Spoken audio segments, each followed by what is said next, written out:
Hi Peter, lovely to meet up with you and do some work on your game yesterday. Just a quick recap of the key points we discussed, along with a video of the changes that you've made.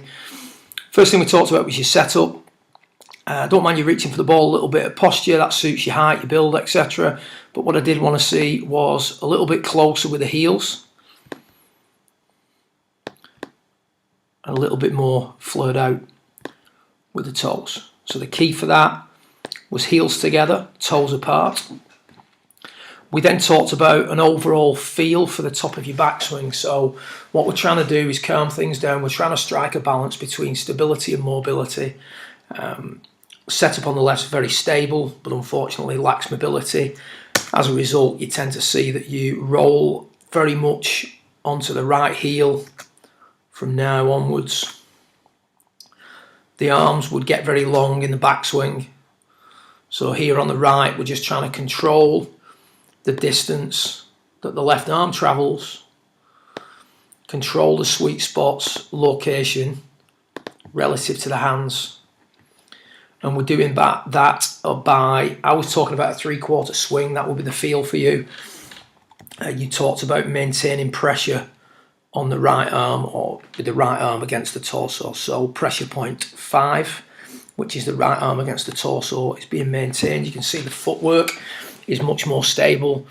You could ultimately allow this knee to straighten just a little bit more, but it's a far more stable top of the backswing position than you had at the start of your session. From there now, there is a subsequent effect, so other things in the swing start to develop. We're starting to look a little bit tidier at P6. So the butt of the club is moving nearer to the right thigh. The right arm, or the left arm, because it hasn't travelled as far on the way back, is releasing in a more appropriate manner. Coming into impact,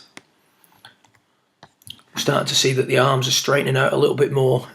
We talked, and we can see here, about this low edge strike with your driver, and the wrist condition we discussed is already starting to show itself at this point.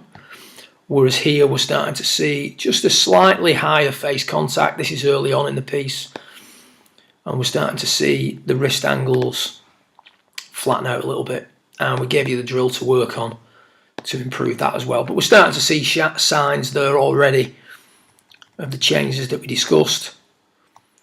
And then the next sensation is just to control the rate at which you turn through the golf ball. From P5, the rate of rotation was a little bit too excessive. So we just suggested that if you want to draw the ball, you want to calm down the rate of rotation through the hit. Should still be consistent or continuous. We do rotate, we do slide, we do extend. But if we do any one of those pieces in an excessive manner, to the detriment of the others, it's going to be reflected in our ball flight. So to summarise, heels together, toes apart, 3/4 swing, pressure on the right arm against the rib cage, and reduce the rate of rotation through the hit. Good luck with it, and I look forward to meeting up again in the near future to do a little bit more work on your long game and some work on your short game as well. Well done.